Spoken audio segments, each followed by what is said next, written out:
AAT Birds Weekly Report is the Eagle news, notes, and analysis you need.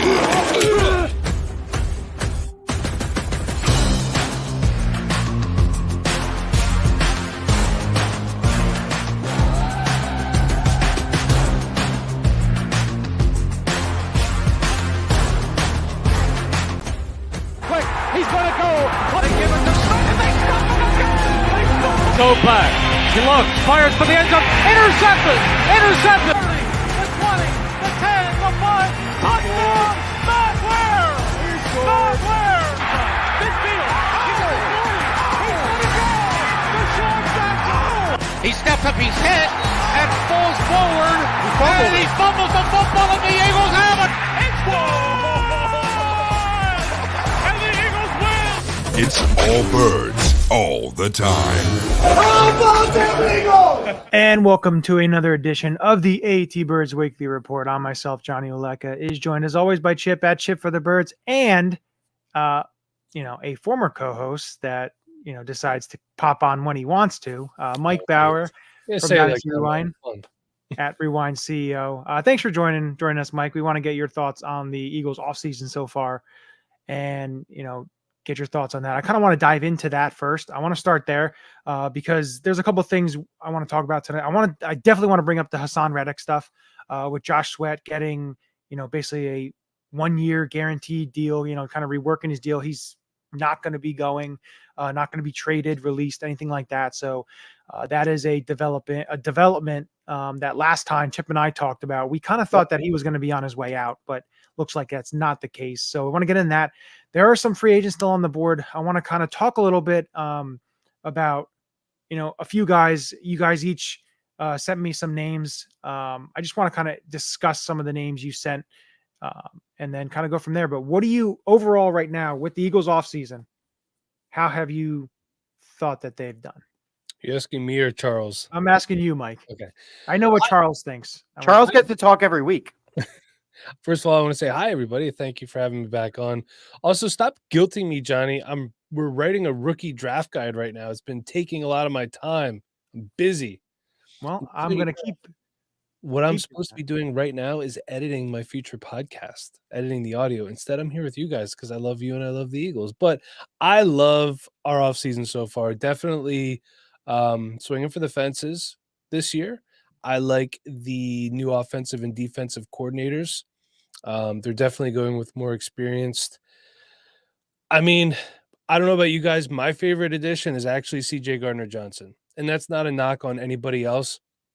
But you're huge on him. He was real big. Like when we got him back, you were just like, the thing is, this defense did not have any swagger last year at all. None. And you know what? Even if you're not a good defense, if you have some swagger, you can. They had Jalen Mills. Not last year, they didn't. Yeah. You can at least kind of compensate in some areas. If you got some swag out there, they didn't have that. CJ brings that back. I like the Bryce Huff signing. I mean, I like it, but it's kind of a wait and see because he's never been a full-time player. I like that they're keeping Josh Sweat, to be honest with you. I didn't want to see him go. I don't know what's going to happen with Hasson. Congrats on Braden Mann for getting extended as well, and Rick Lovato and Jake Elliott. Congrats on those guys. It's important to keep those together. You don't have to worry about that position, right? Like, it's nice to have a reliable punter now. Also, Braden Mann, way better than I expected him to be last year. I never want to hear about Aaron Siposs again. And I'm kind of excited about the Devin White contract too. Johnny, I know you and I were talking about it, but the fact is, this is really more of a message to Nakobe Dean, like, hey, need to see you do something here. And we do need to see something from Nakobe because there's a lot of potential there, but there hasn't been a lot to back it up as of yet. And of course, Saquon Barkley. Can't forget about that. I'm excited about that too. I really think that they're going to throw the ball to the backs more. The brotherly shove will not go away. I know a lot of people are saying that because Kelsey retired.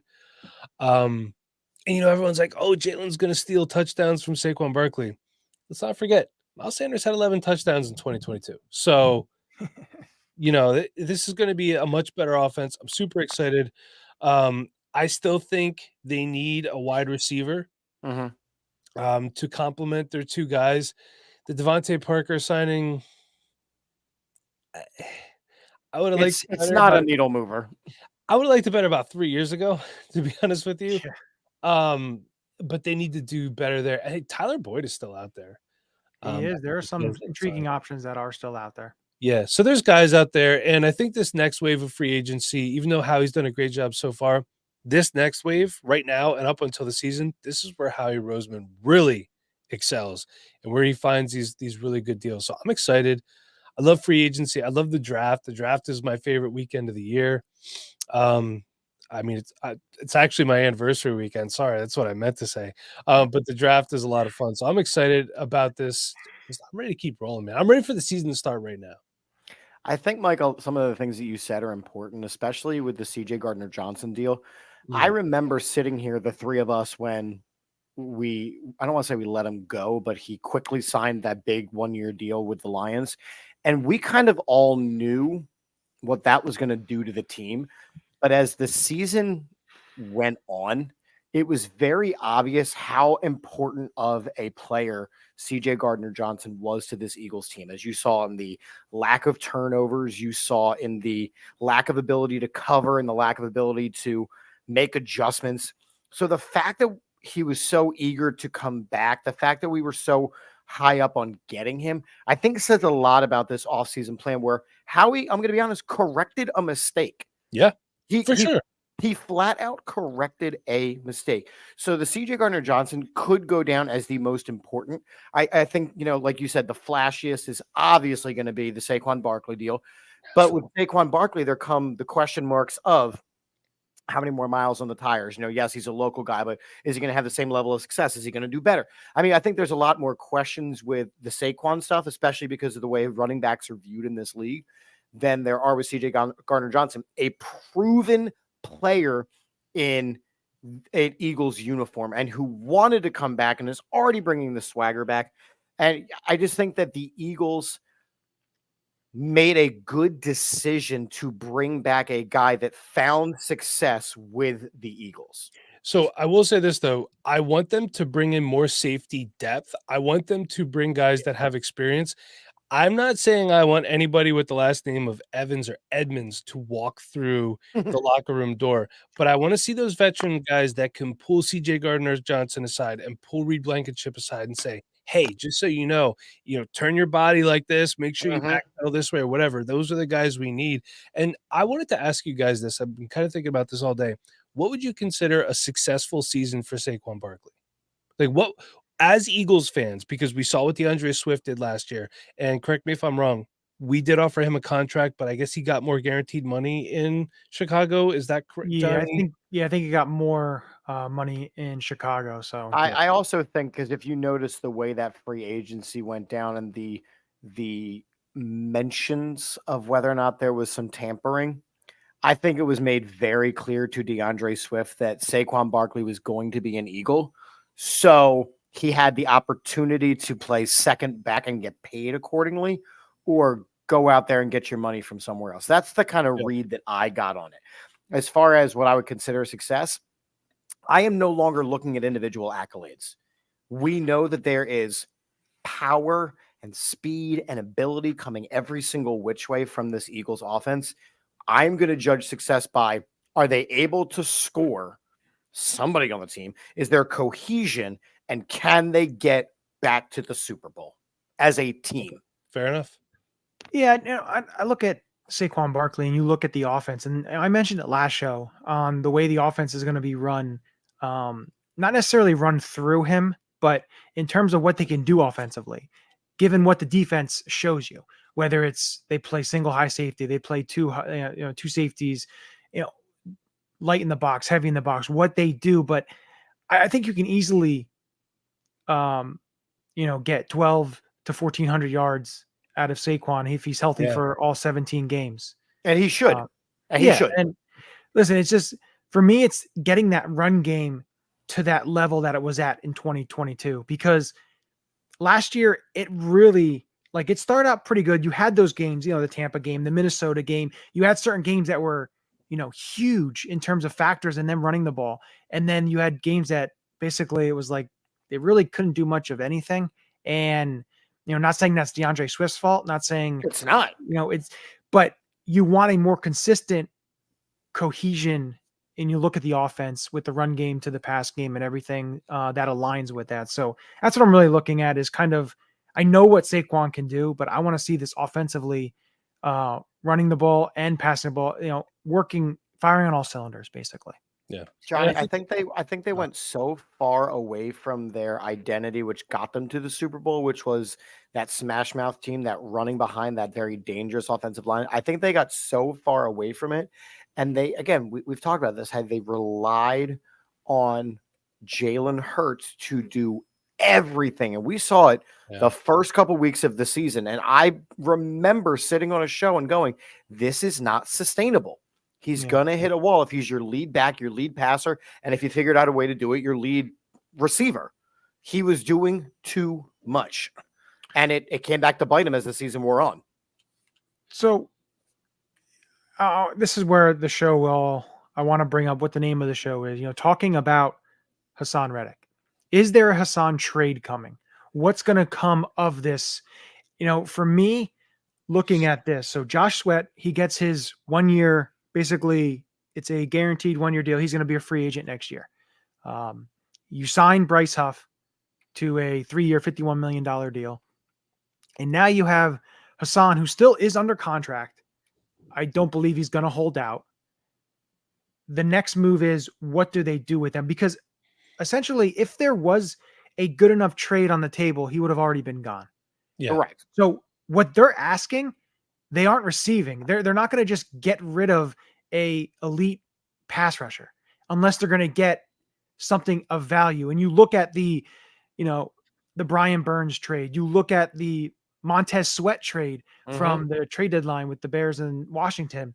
You look at those type of trades and how, they were constructed. The Eagles are, in my opinion, aren't getting anywhere close to that.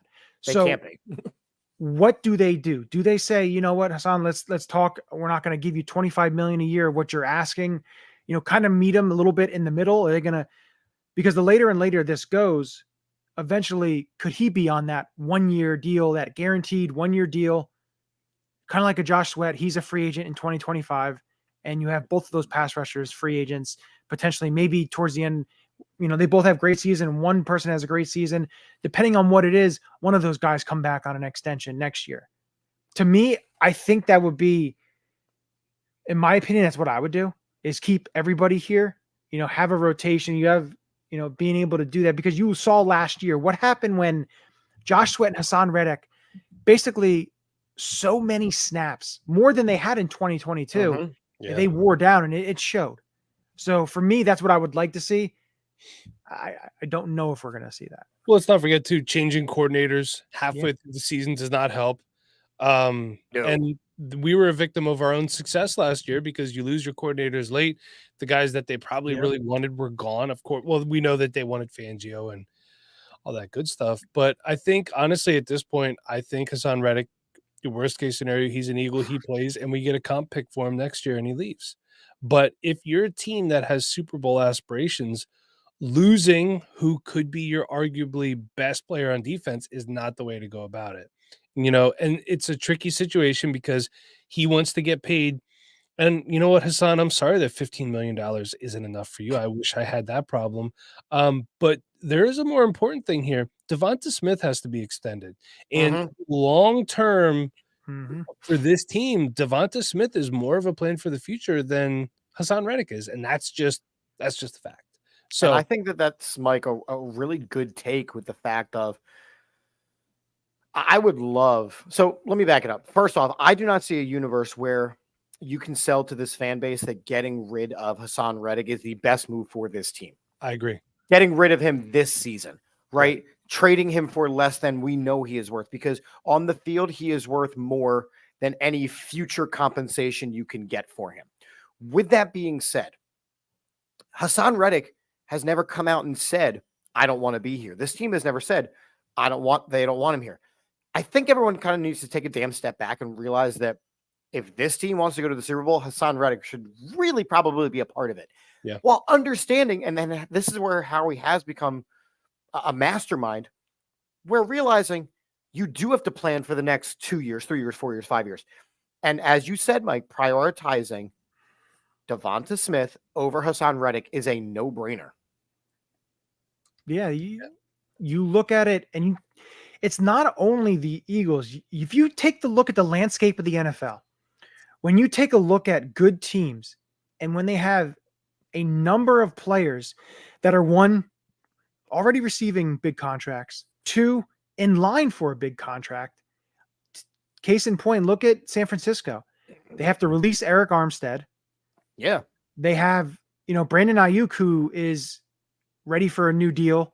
There's trade chatter and everything going on with that. So you take a look at the Eagles' rival, the Dallas Cowboys. Dak Prescott has all the leverage when you take a look at what's going on there. Plus, you have CeeDee Lamb. You just gave a big extension to Diggs, and you have Micah Parsons.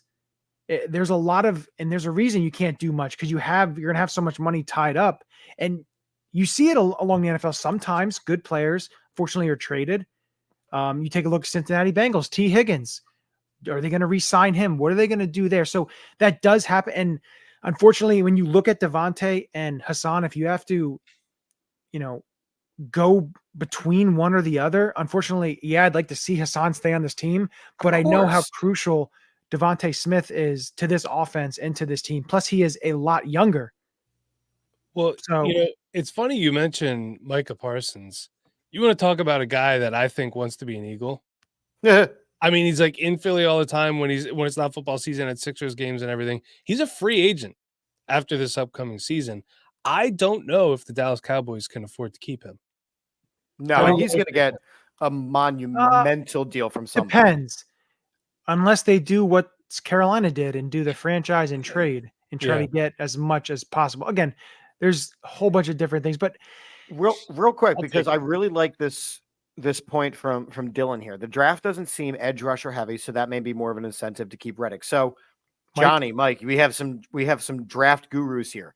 Is Dylan accurate with this? Defense at all. Johnny's the defensive guy. I've been all so focused on offense. Your offense. Okay. So listen, it's not heavy in terms of it's deep. That, it's very, I would say, top heavy. Of course, I'm going to go with one guy. I made an edit yesterday, posted it this morning, Chop Robinson. I would absolutely love to have a player like him. You still have Nolan Smith, and who has to start proving. Yeah. Yep. And listen, they did a couple of things earlier, a couple of weeks ago, before free agency started. Chip and I talked about some of these signings that they made. It was a little out of the ordinary, not something usually teams do right before free agency. Julian Okwara, who is a veteran, yet I think he's 26 years old. Edge rusher from the Lions. Mm-hmm. They have on their future free agents, or whatever you want to call them, the Terrell Lewis, who was from Alabama, another edge rusher, 25 years old. So there are players that they've signed, young guys, to maybe it's a toss of the dart. It's, let's see what these guys can do. If one of them turns out to be something, then hey, it's great. But right. I do think they go edge. They do get an edge rusher within the first 3 rounds of the draft. Just because that is a position that they like to utilize in terms of drafting. We've seen it year in and year out when you take a look at recent drafts and, players that they have selected, Nolan Smith, Derek Barnett. There's been a number of guys, Milton Williams, Jordan Davis, right? Carter. There's we know they a lot of players. We know they love the trenches. That's how they have built since the Andy Reid days. I also don't know if when we talk about edge rusher heavy, and again, Johnny, you mentioned that the top tier talent, fine, but we also don't necessarily have a top tier draft pick, so we're going to need to find that guy that maybe was a borderline second rounder that we maybe go a little bit higher for. I mean, this is where we've been Marcus pretty. Smith? Well, he was more like a third rounder, but sorry, I had to bring that up. I think that the players that we have now, it's kind of, put up or shut up time for some of them, for Nakobe Dean, for Nolan Smith. And then he's got to hit on put up or shut up for Nolan Smith. It is a for second. Nakobe Dean, it is. Nakobe Dean, he's in his third year. Yeah. Nakobe Dean, definitely. You also have to remember too, a player like Milton Williams, Is he going to get that opportunity? He's probably going to get that opportunity to start now. He's in a contract year. So I think you could sign him relatively cheaply. I'm not cheaply, but I think he'll take a decent deal to stay here. Yeah, and listen, it's usually they want to extend guys sometimes, October, November in the season. Definitely Milton Williams could be an opportunity to do that. They do value that position. We'll see where it goes with that, but I definitely think that edge rusher is a need. Listen, I want to see edge rusher. I want to see linebacker. I want to see safety early. You need these building blocks. And, I've talked about since we started, this podcast about like when we started in 2020, it was talking, the team. Bad time to start an Eagles podcast. Yeah, it was. Listen, they gave us news every week, so every week. But it wasn't any good news, but they gave us news. For sure. Exactly, a lot to talk about. But it talked about the building blocks. Your drafts are building blocks for the future, and the last couple of drafts, 2020 wasn't very good. All you got really was Hurts out of there. 2021 was a really good draft. 2022. We still have to see with Davis and 1 year, Dean. right? And 23, of course, it's still up in the air. 2018 was one hell of a draft when you got Sweat and Mailata and you got Goddard and you got Avante. That was a killer draft. So who I want them to bring back, by the way. We will see. They did sign a nickel corner today, Tyler Hall from the Vegas Raiders. So he played primarily in the slot. So that's another intriguing signing. But I do want to ask about one move they made over the weekend, especially to you, Mike, is they acquired Kenny Pickett from the Pittsburgh Steelers. Now, a lot of people get confused with this trade. A lot of people think they just traded a third-round pick, not realizing they did get 120. Basically, they just moved down 22 picks. Yeah. And they still get Pickett, and they have to give away a couple 2025 7th-round picks. Yeah, I know people were clamoring, upset because the Steelers then traded a 6th round that could be a 4th rounder for Justin Fields. And why didn't the Eagles do that and all that, which it comes to money aspect in that. This trade gives me a lot of what Dallas did with Trey Lance. Being able to trade for somebody with a couple years left, have him as a backup, but it's more of a cost-efficient backup. But how do you like the move? I know you were a big Kenny Pickett guy when he was coming out.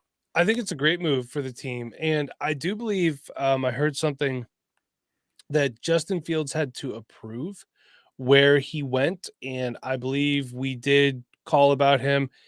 Justin Fields might not have want to come here. So there's always that possibility, because when you look at the reality of it is Justin Fields likely will have a better chance to start a game this year in Pittsburgh than he will here.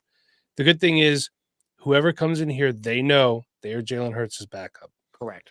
I mean, in order for Jalen Hurts to lose his job, he would have to play so terrible, and I do not see that happening. But I think it's good. It's a cost-controlled situation for the minimum next 2 years. They're not going to pick up his 5th-year option, because why would you do that for a backup quarterback?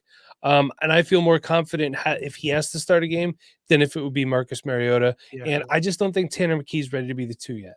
Agreed. So, and look, the fact of the matter is, the farther away Tanner McKee gets from the field, the more likelihood you could re-sign him even cheaper.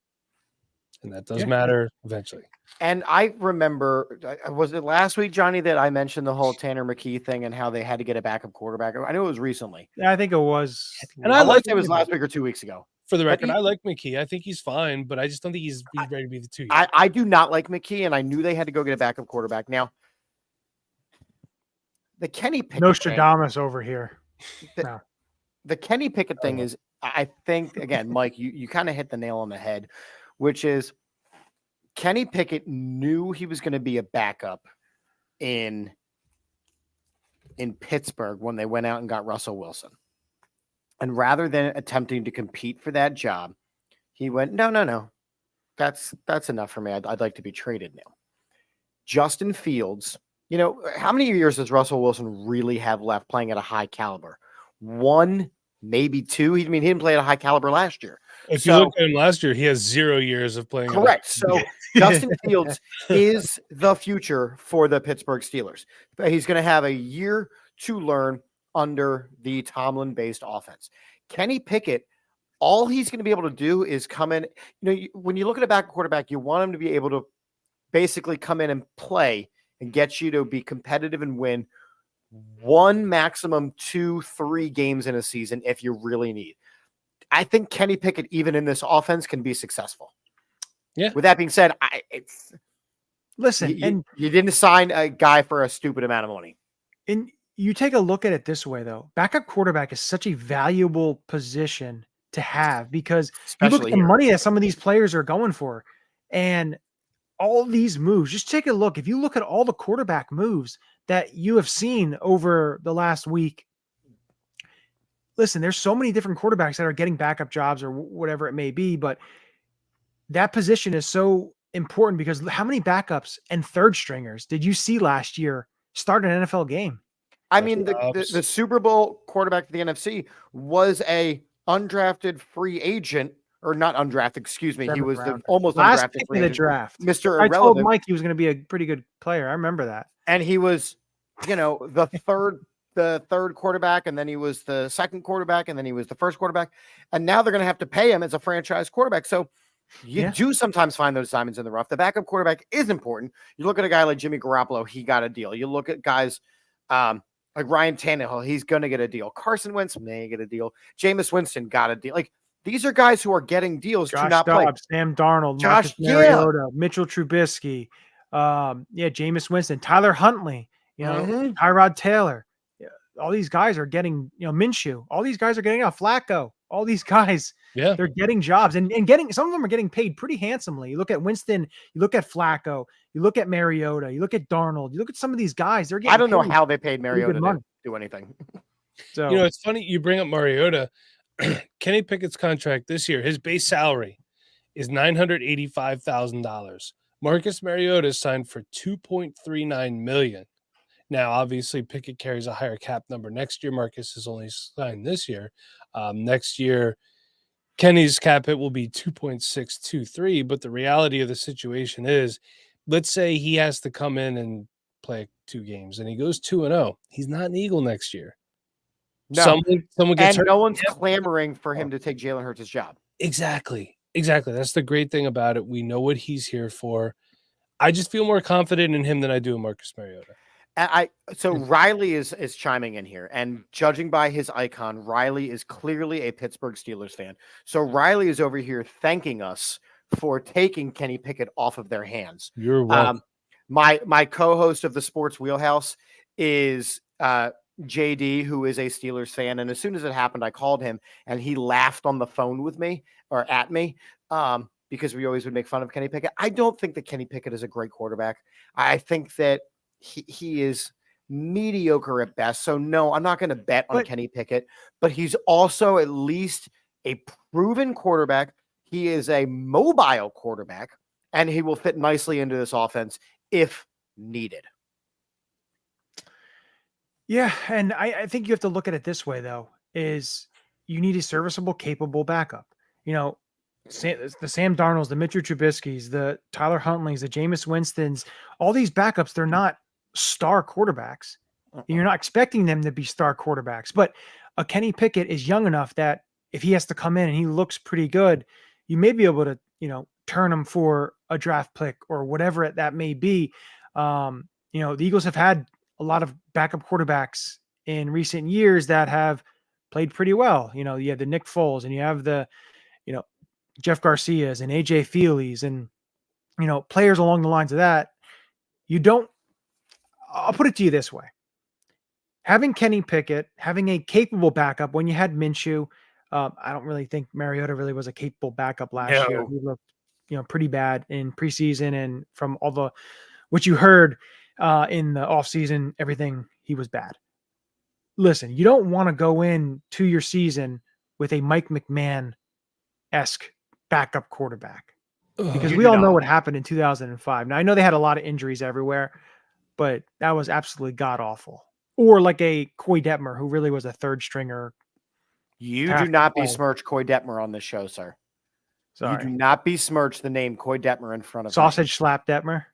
You do not besmirch the name Coy Detmer in front of me. No, listen, I loved Coy Detmer. Dorothy Mantooth is a saint. You're ridiculous. And and again, Riley, I maybe I shouldn't have used the word proven. The word I may have gone with is he's got some game experience, and based on where the Eagles were, which was Ryan Tannehill or pay somebody a lot of money to be the backup, I do think for value purposes, Riley, that the Eagles did do a smart job. Now the question is, what does Kenny Pickett bring to the table? Is he willing to learn how to really play quarterback? And again, you look at the weapons around him. If he does have to go in, he's got a great running back. He's got a good tight end. He's got great wide receivers. I think he's and a great offensive line. I think he's going to be okay.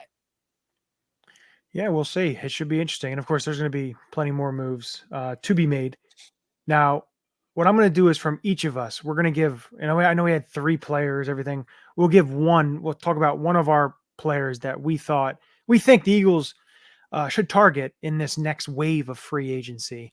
Now, Chip, Mike, you both had the same player in turn. Well, you had a couple of the same players. Did we? High five, Mike. Great minds like. Wait. I'll let Mike go first. So if he says that player, you can just pick a different player, Chip. You got it. Mike, who would like to see the Eagles target going into the next phase of free agency? Who did I tell you that my players were again? I texted it to you.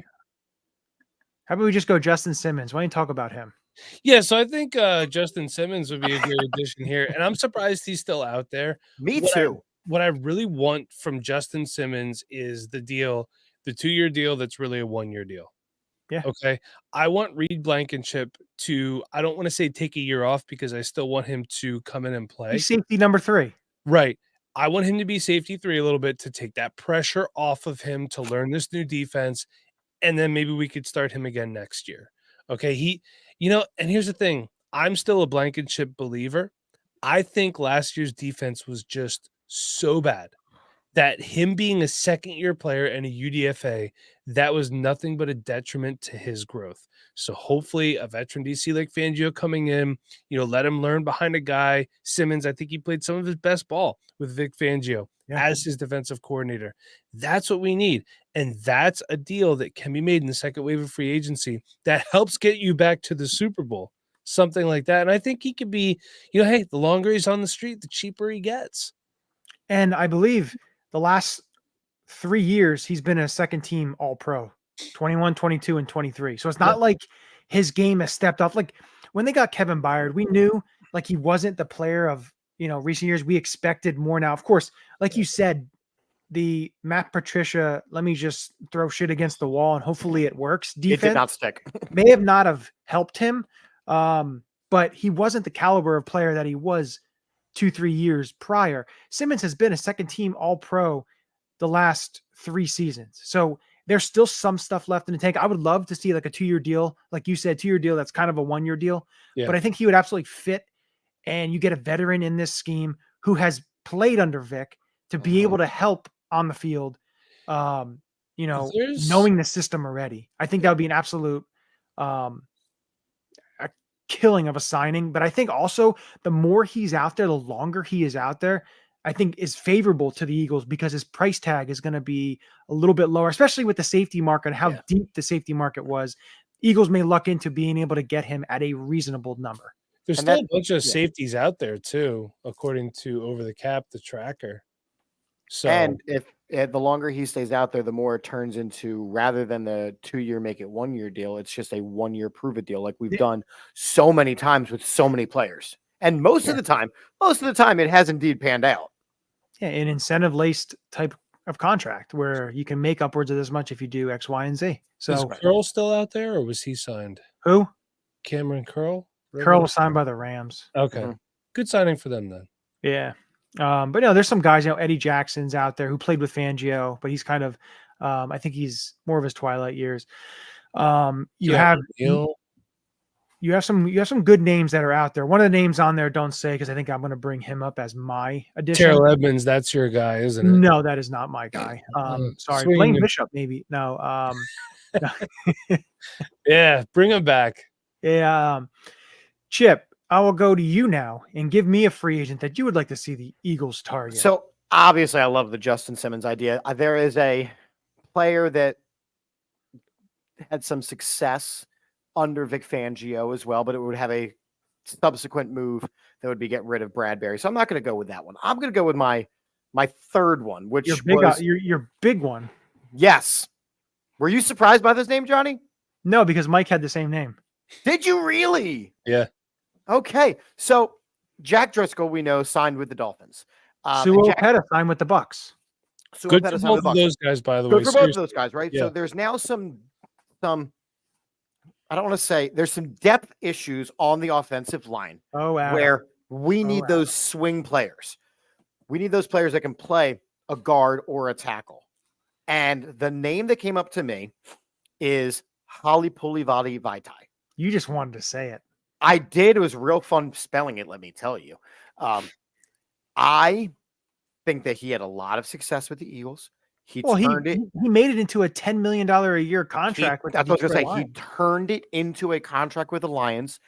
And quite honestly, the thought, if I'm an offensive lineman who has already played under Jeff Stoutland, who is now looking for that next big deal, knowing how offensive lines work, knowing that I will see playing time, I'm signing with a team that I have multiple places where I could start. Halipulivati Vaitai is a phenomenal depth piece to add. And it was funny, Adam. I was thinking about the name just to see if I could bother people and include Andre Dillard, but I don't think that Andre Dillard is good. It's just point blank. I don't think that he's good. Whereas Vaitai has been successful with the Philadelphia Eagles, and it goes back to the same thing that I've been saying. If you have the success, it's why CJ Gardner-Johnson came back. You found that success, and Vaitai would be a vital part of this offensive line depth. Yeah, I think, having a guy, I think a veteran offensive lineman, because I do believe they will draft one or two offensive linemen. Sure. But why start from scratch? No, I'm not. When you can bring back a guy like Vaitai. Bringing a veteran in never hurts you. He's not going to cost you a ton of money. So listen, we'll see when it comes out, because there are a number of, veteran offensive linemen that are out there. Yeah, I saw that when I was looking. Now, we did talk to Devin Jackson. He talked about the offensive tackle class and how deep it is. Mike, I don't know. I know you said you've been doing some offense. I'm not sure how much you've done on the offensive line. Zero.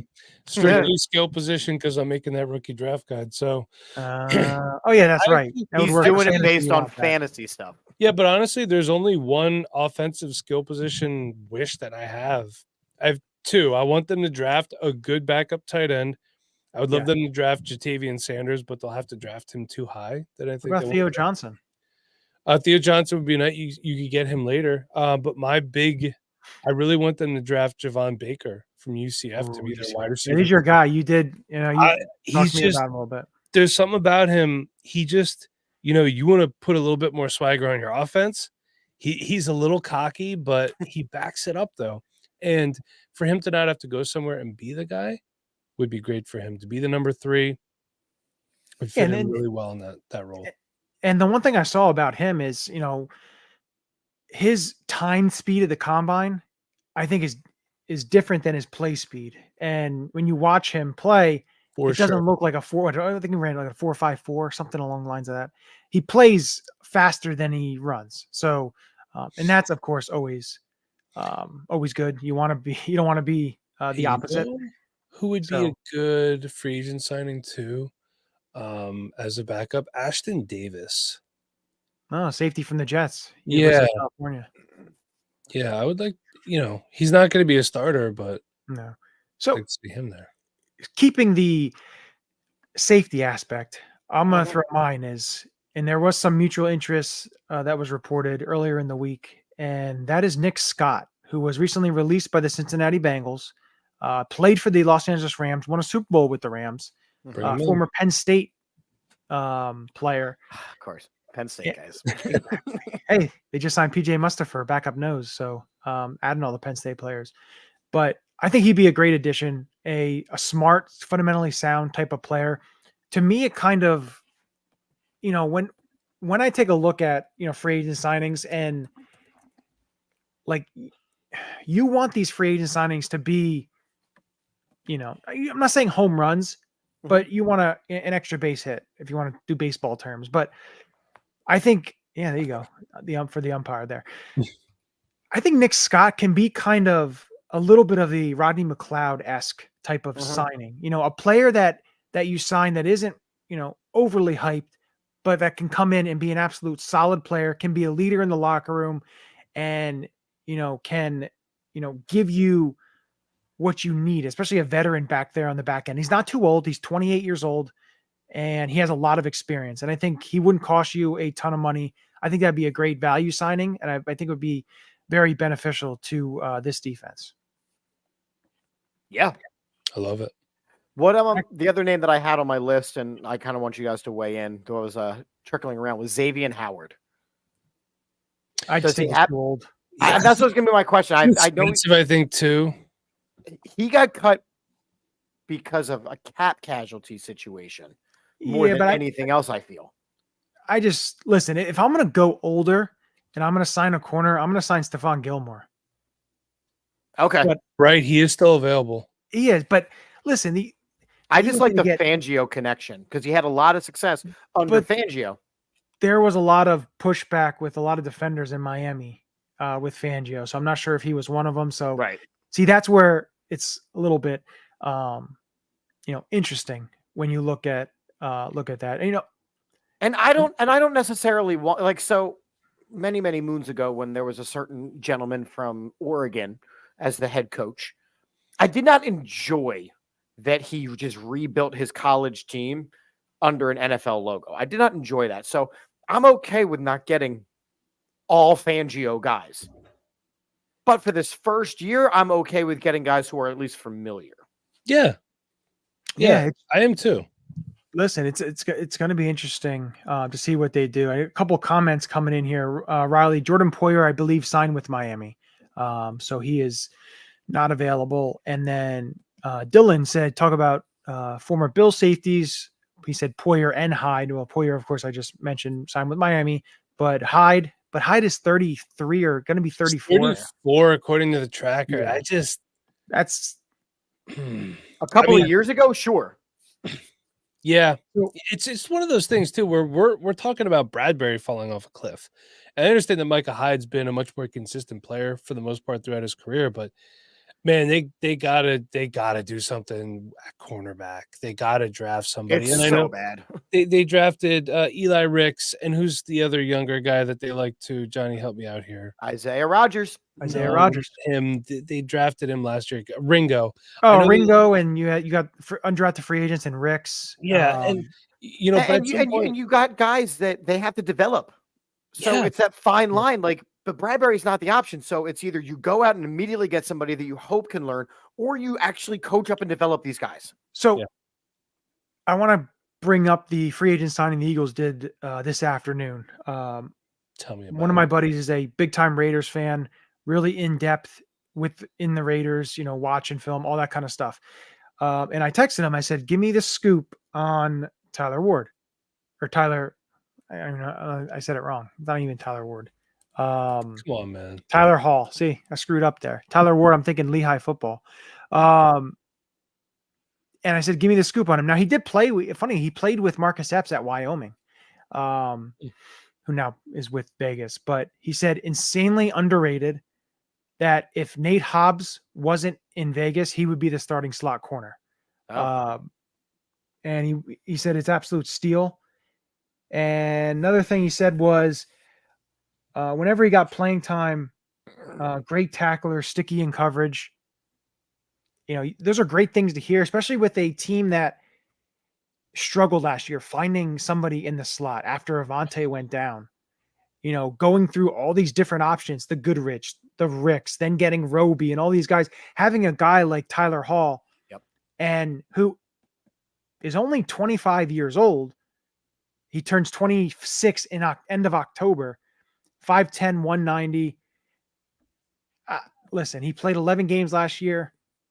I'm all for it, especially bringing in players who can play in the slot, who've played there before. That's where he played the majority of his snaps. I am absolutely 100% bought in on that move for him.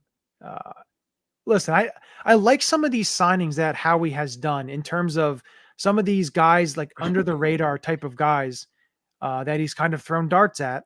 And, we may get one or two of these guys being, future starters for them in maybe in a year, a couple of years. Is a Howie signing right there. That's What? a Howie signing. The signing that we made today, that, like you said, underrated, but mid-20s. Yeah, and by the way, Jamal Adams still out there too. Oh, don't even. No, that's what I'm going to say nay on. Yeah. Adam Max saying draft Kool-Aid McKinstry, not just because he's one of the best corners, but come on, best. Listen, if he's available, I would take him. Yeah. Adam Cease saying you think Max is coming back. I don't know. I do not too, but after the signing today now and what you're saying, Johnny, because you didn't tell me that stuff before, it seems unlikely. It just got texted to me, so okay. I didn't have I don't think he'd want to come back to be a backup. Yeah. And I think there's going to be options out there. There's a lot of nickel corners out there in free agency. Yeah. And if he has an opportunity where he can start somewhere, unfortunately, he's going to take that. And hopefully Dallas Goedert isn't too beaten up about it. I know those guys are big time buds there, but he'll be fine. Don't feel bad for the millionaires, people. Come on. He'll be fine. I won't feel bad for the millionaires. I'm just saying. I'm only just saying, kind of like he's 34 though. You think he could still run? Nobody feels bad for the thousandaires. But no, it should be interesting. Let's see what they do. The draft's coming up in a little bit over a month. So we have that, of course, the next wave of free agency and along the lines of that. But no, it should. I like this time of the year because of I love the roster building. I've mentioned it time and time again. I love the roster building aspect of the NFL. I love to see what other teams are signing players and how they're building their rosters. What are they doing? Or if they're Dallas, what they're not doing. Oh, that's fine. It's fine by me. I love it. It's my favorite part of the offseason so far is that. Watching that team get worse. By the minute. By the minute. Just wait until they bring back Zeke Elliott and he'll be their starter. Well, at this point, that's all they can afford. Yeah. That's all that's out there. They did re-sign Rico Dowdle. Yeah. Which, for fantasy purposes, people are like, oh, should I get Rico Dowdle? I'm like, whatever. Just who's he running behind? Who is he? Like, you know what I mean? Like, who is he doing anything behind this year? I don't know. Yeah. He's the Great Wall of Dallas has fallen down, ladies and gentlemen. And that is fine. But, with that, it brings us to the conclusion of the AATBirds Weekly Report this week. Mike, thanks for joining us. I have a Ulecka lock before we go. Oh, here we go. Let's hold on. I haven't played it in a couple weeks. So before you say that, it's time for the Ulecka locks of the week. Who's your lock? Go ahead. Kenny Pickett will start one game this year. It is week 18 because we have the division wrapped up.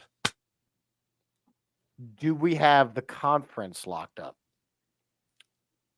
I'm not going that far ahead. Okay. But, we're going to wrap up this division at least. You need to calm down. Look, Dallas has gotten worse. Remember, Chip, you were talking before last year about team Dallas got worse, even though they technically won the division. We'll give them that. I don't see the Washington Commies getting any better. The Giants have gotten worse. Every team except this team has gotten worse in this division this year. The Washington Commanders, while they've added players, are still going to have to deal with the struggle of an entirely new rookie quarterback. Yeah. So you can't guarantee that. The Giants are going to have to deal with the fact that Daniel Jones is still their quarterback. Oh, what a bad contract that turned out to be. Oh. And that's okay. That's awesome. Yeah. Hey, no complaints here. No, there are no complaints with that. I'm totally fine with that. So I just want to throw a lockout for you guys. Hope you don't mind. Well, but I feel it. Before we go, I do have to say this, though. You did like Quez Watkins. You had some love for Quez Watkins. Well, yeah. Kenny Pickett will be wearing number 16. So There is that. There were some numbers that were released. Of course, Saquon wearing 26, Huff wearing 0, CJ Gardner-Johnson wearing 8. Then you have Moro Ojomo switching his number from 72 to 97, which is pretty good for him in terms of, being a second-year guy, being able to get that 97 number. But Hennessy wearing 77, I believe. I know I'm big numbers. I like seeing who wears what numbers. I'm waiting for the Eagles to finally let players wear 9, 25, 71 and stop holding them under their ridiculous rules that they have. And unfortunately, they have too many freaking numbers retired. I think that's the biggest sham that they have created with that. Only maybe 2 guys should have their numbers retired, if that. But I think if they're in the Hall of Fame, you can have a conversation. No, stop. I think if they're in the Hall of Fame and they've played only for the Eagles, like Jason Kelce should get his number retired. No, stop retiring numbers. Make it a legacy type of thing, like how Dallas did with 88. It's a legacy. So give 12 as a legacy. Maybe McNabb should have wore 12 and then pass it on to Jalen and stuff like that. That would be cool. Like a legacy type of thing. Like, so let's recognize this guy was great. Put him on our honor roll on our wall around the stadium or whatever and put the number there. Stop retiring jerseys. Because eventually you're going to have to come to where you're going to see people wearing emojis, dollar signs. Well, that's going to happen anyway. Points on the jerseys because they're not going to have any numbers because the Eagles retired 67 numbers. Nice. But we may not be alive by the time that happens. So, Johnny, you just went full curmudgeon. Sorry, I think it's the dumbest thing in sports. Usually me. That's what I was going to say. You have 53 guys on a roster plus 16 guys on a practice squad. This isn't baseball. You can't retire every single number along, that lines the sun. I'm sorry, you can't do it. Shouldn't be you've done. Been way too long. You've allowed Johnny to be a curmudgeon. Yeah. So there is that. And let's end on a happy note. Apparently. We're going to have to end on a happy note. What are you kidding me? Oh, boy. Been saving that all episode for you guys. Hey, kidding me? Yeah. Those are some memories. Good times. Huh? Well, we have the memories. He didn't. Yeah. You're right on that. It was an expensive Uber. And I didn't have to pay for. But, with that ends the show. Thanks to everyone for commenting. Thanks for everyone watching. Make sure you click that subscribe button. All our handles are at the bottom there: Instagram, Twitter, and YouTube. You can find us also on Facebook at it's AAT Sports. So Sports Media, AAT Sports Media Network. So you can find us AAT Sports _ No, not on Facebook. Oh, I apologize. But it is on Twitter at AAT Sports _ Thanks, Chip. X. But with that, X. Beautiful. On X. X. With that, we end it with 2 very special words that we always say. Go Birds. Go Birds. This is Matt Ware. Hey, for all the Eagle content you need, go follow All About the Birds. They do a damn thing. Check them out. Hey, Eagles fans, I may be in Tampa, but I know where to find the best Eagles content out there. Check out my friends at All About the Birds. Philadelphia, what's up? This your boy Freddie Mitchell, a.k.a. Fred X. It's all about the bird. All birds all the time. All birds all the time. All About the Birds provides you with weekly analysis, game recaps, informative interviews, and it's all birds all the time.